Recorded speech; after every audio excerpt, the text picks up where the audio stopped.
بسم اللہ الرحمن الرحیم اللہم صلی علی سیدنا و مولانا محمد وعلی آل سیدنا و مولانا محمد وبارک وسلم وصلی علیہ من الذہب والفضۃ والخیل المسومۃ والانعام، اور اولاد اور سونے اور چاندی کے جمع کیے ہوئے خزانے اور نشان کیے ہوئے خوبصورت گھوڑے اور مویشی اور کھیتی شامل ہیں۔ اس مختصر آیت میں اگر آپ غور کریں تو انہی چیزوں کا ذکر کیا گیا ہے جو آج ہماری کمزوری ہیں۔ دراصل یہ چیزیں، یہ دنیا کی زیب و نمائش و دولت ہے، کس کے لیے ہے؟ کفار کے لیے تھی اور ہے، لیکن مسلمان کفار سے زیادہ آج ان چیزوں کی متلاشی اور طالب بن گئے ہیں۔ اس موقع پر حضرت واصف علی واصف کا ایک قول مجھے بڑی شدت سے یاد آ رہا ہے۔ وہ فرمایا کرتے تھے کہ ہم دولت فرعون والی چاہتے ہیں لیکن انجام حضرت موسیٰ والا چاہتے ہیں۔ اسی کا نام منافقت ہے۔ اب یہ چیزیں جو دنیا میں کفار کو ملنی تھی وہ ہمارے لیے اس دنیا میں آزمائش اور حجاب تھی اور ہیں، لیکن آج یہی حجاب، دولت اور لالچ کے بت ہمارے قلوب سے بھرے پڑے ہیں۔ اب جو دل بتوں سے بھرے پڑے ہوں، بھلا اس میں اللہ تعالیٰ اپنی محبت رکھے گا، اس میں اپنا جو ہے نور رکھے گا؟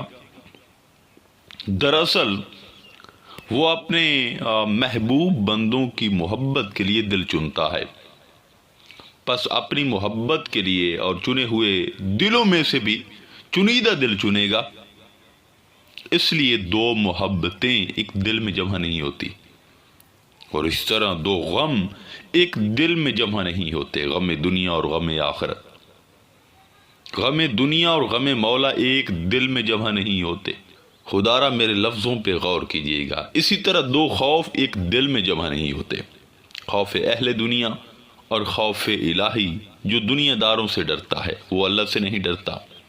ہاں، وہ زبان سے کہتا پھرے لیکن جھوٹ ہے۔ وہ جو اللہ سے ڈرتا ہے وہ دنیا میں کسی سے نہیں ڈرتا۔ یہ معنی ہے لا خوف علیہم ولا هم یحزنون۔ لا خوف علیہم ولا هم یحزنون کا معنی دو طور پر آ سکتا تھا، لا خوف علیہم بھی آ سکتا تھا، لیکن یہاں لا خوف علیہم کہا۔ لا خوف علیہم ہوتا تو اس میں اطلاق ہو جاتا کہ کسی قسم کا خوف نہیں ہوتا، اس میں خوف دنیا کی بھی نفی ہو جاتی، خوف آخرت کی بھی نفی ہو جاتی۔ فرمایا لا خوف علیہم، ایک قسم کا خوف نہیں ہوتا، دوسری قسم کا خوف ہوتا ہے۔ اللہ اپنا خوف ڈال دیتا ہے، مگر دنیا کا غم ہے، جو خوف ہے وہ چھین لیتا ہے۔ ارشاد فرمایا وَلَنَبَّلُوَنَّكُمْ بِشَيْءٍ مِّنَ الْخَوْفِ وَالْجُوعِ وَنَقْصٍ مِّنَ الْأَمْوَالِ وَالْأَنفُسِ وَالثَّمَرَاتِ، اور ہم ضرور بے ضرور تمہیں آزمائیں گے کچھ خوف اور بھوک سے، اور کچھ مالوں اور جانوں اور پھلوں کے نقصان سے۔ پہلے خوف سے آزمایا جاتا ہے، بھوک سے آزمایا جاتا ہے، نفع و نقصان سے آزمایا جاتا ہے، مال چھین کر آزمایا جاتا ہے، اور مال دے کر بھی آزمایا جاتا ہے۔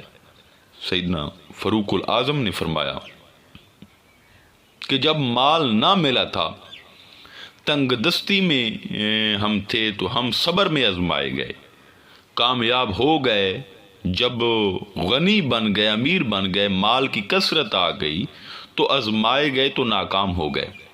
لوگوں کی بات بتا رہے ہیں، کچھ لوگ تنگ دستی میں ناکام ہوتے ہیں اور کچھ لوگ فراغ دستی میں ناکام ہوتے ہیں۔ تنگ دستی کی ناکامی میں صبر کا دامن چھوڑ بیٹھتے ہیں، خوشحالی اور فراغ دستی کی ناکامی میں شکر کا دامن چھوڑ بیٹھتے ہیں۔ یہ دھیان نہیں رہتا کہ کس نے دیا ہے، وہ سمجھتا ہے کہ میں نے اسے اپنے ہنر سے کمایا ہے۔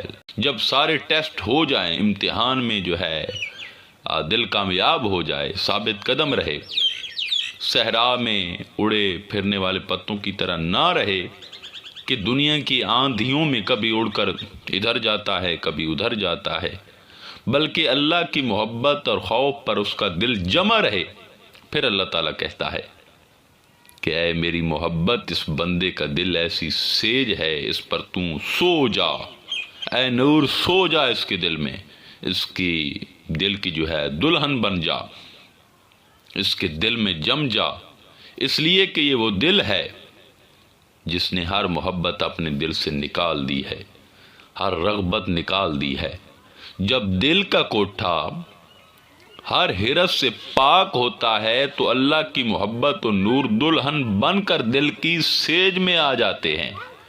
حضرت فضیل ابن عیاض نے حضرت عبداللہ بن مسعود کے طریق سے حدیث رسول اللہ صلی اللہ علیہ وسلم روایت کی کہ جب بندہ اللہ کا محبوب دوست ہو جاتا ہے تو اللہ تعالیٰ خود بھی ان کو دنیا کی محبت سے بچانے کا اہتمام کرتا ہے، لہذا اللہ محبوب بھی بن گیا، محب بھی بن گیا۔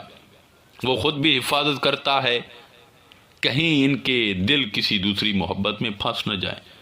کہتا ہے خبردار ہے دنیا سن لے، میرے اولیاء پر کڑوی بن کے رہے اور ان کے لیے بہت میٹھی نہ بن، کہیں ایسا نہ ہو کہ وہ تجھ میں مبتلا ہو جائیں۔ سامعین کرام، انہی لوگوں کے متعلق جن کی جو ہے اللہ حفاظت کرتا ہے، تو ان سے پوچھا گیا، یعنی اولیاء کرام سے پوچھا گیا کہ کون سی ایسی چیز ہے جس سے ہمارے دلوں کے نور کی حفاظت ہو جائے، وہ نور ہم سے چھن نہ جائے، کون سی ایسی چیز ہے جو دل سے نور اور محبت جو ہے ہم سے چھین لیتی ہے؟ تو انہوں نے فرمایا 3 چیزوں کی وجہ سے دل سے نور چھین لیا جاتا ہے، اور 3 چیزوں کی وجہ سے، انہی 3 چیزوں کی وجہ سے دل سخت ہو جاتا ہے۔ پوچھا گیا کہ کون سی؟ فرمایا نمبر 1 زیادہ کھانا۔ سامعین کرام، بھرا ہوا پیٹ طرح طرح کی نفسانی خواہشات اور اخلاقی برائیوں کی اماجگاہ ہے۔ جتنے بھی اولیاء کرام گزرے انہوں نے یہی درس دیا ہے کہ کم کھاؤ۔ جاہ و مال اور مرتبہ کی محبت، ریاکاری، باہمی فخر و غرور، حسد، عداوت، بغض اور سرکشی وغیرہ، یہ تمام خرابیاں ضرورت سے زیادہ کھانے اور خوب پیٹ بھرنے کا نتیجہ ہے۔ جو شخص تزکیہ نفس کی دولت اور معرفت الہی کی منزل تک رسائی حاصل کرنا چاہے، اس کے لیے ضروری ہے کہ وہ اپنے نفس کو کم خوری اور فاقہ کا عادی بنائے۔ اگر انسان اپنے نفس پر بھوک کے ذریعے قابو پا لے اور شیطان کے حملوں کے تدارک میں کامیاب ہو جائے تو وہ اللہ کی اطاعت کی طرف راغب ہو جاتا ہے۔ پھر وہ سرکشی اور تکبر کے راستوں پر چلنے کی بجائے آخرت کو دنیا پر ترجیح دیتا ہے۔ یہ ایک مسلمہ حقیقت ہے کہ شیطان سے چھٹکارا پانا اور خواہشات نفسانی پر قابو پانا بھوک کی اذیت سہنے کے بغیر ممکن ہی نہیں ہے۔ آپ تجربہ کر لیں۔ حضرت علی حجویری فرماتے ہیں کہ بھوک صدیقین کا طعام، مریدین کا راستہ اور شیاطین کو قید کرنے کا ذریعہ ہے۔ شیخ شہاب الدین سہروردی ایک روایت نقل کرتے ہیں کہ ایک بار ابلیس لعین حضرت یحییٰ علیہ السلام کے سامنے آیا۔ اس کے پاس بہت سے پھندے اور کانٹے تھے۔ حضرت یحییٰ علیہ السلام نے دریافت کیا کہ یہ کیا ہیں؟ تو اس نے جواب دیا، یہ خواہشات دنیا ہیں جن کے ذریعے میں ابن آدم کو پھنساتا ہوں۔ حضرت یحییٰ علیہ السلام نے دریافت کیا کہ کیا تو نے مجھے پہ کسی خواہش میں جو ہے مبتلا پایا؟ تو اس نے کہا، بس ایک رات جب آپ نے خوب شکم سیر ہو کر کھایا تھا تو میں نے آپ کو نماز اور ذکر سے جو ہے غافل کر دیا تھا۔ حضرت یحییٰ علیہ السلام نے فرمایا، اب میں کبھی پیٹ بھر کر نہیں کھاتا۔ یہ سن کر ابلیس نے جواب دیا کہ آئندہ میں بھی کسی سے خیر خواہ بات نہیں کروں گا اور نہ کسی کو نصیحت کروں گا۔ حضرت ابو ہریرہ رضی اللہ تعالیٰ عنہ سے روایت ہے کہ ایک شخص بہت زیادہ کھانا کھایا کرتا تھا، پھر وہ مسلمان ہو گیا تو جو ہے کم کھانے لگا۔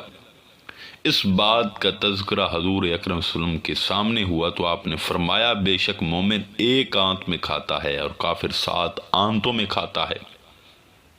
نمبر 2، زیادہ سونا، یہ بھی جو ہے دل سے نور کو چھین لیتا ہے۔ وقت سے زیادہ، ضرورت سے زیادہ سو جانا، تو اس سے بھی بچنا چاہیے۔ نمبر 3، زیادہ بولنا۔ حضرت عیسیٰ علیہ السلام کی خدمت میں عرض کیا گیا کہ ہمیں ایسا عمل بتائیں جس سے ہم جنت میں داخل ہو جائیں، تو آپ علیہ السلام نے خاموش رہنے کی تلقین فرمائی۔ لوگوں نے کہا کہ ایسا تو بہت مشکل ہے، تو اس پر حضرت عیسیٰ علیہ السلام نے یہ جواب دیا کہ صرف بھلائی کی بات کرو۔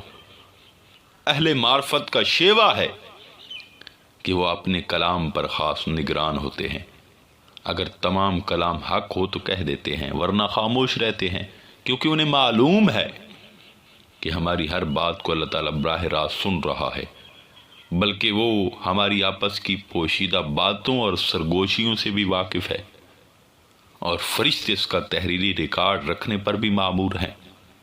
وہ انسان کے منہ سے نکلا ہوا ہر لفظ ضبط تحریر میں لاتے ہیں۔ جو لوگ اس حقیقت سے منہ پھیرتے ہیں، قرآن ان کے متعلق فرماتا ہے، کیا وہ گمان کرتے ہیں کہ ہم ان کی پوشیدہ باتوں اور ان کی سرگوشیوں کو نہیں سن سکتے؟ ہم ضرور سنتے ہیں، اور ہمارے بھیجے ہوئے فرشتے بھی ان کے پاس لکھ رہے ہوتے ہیں۔ سامعین کرام، بہت سے لوگوں کو بیجا بولنے کی عادت ہوتی ہے۔ وہ خواہ مخواہ دنیا بھر کے فضول قصوں، سیاستوں اور ایسی باتوں میں خود کو مگن رکھتے ہیں جن کا کوئی مقصد نہیں ہوتا۔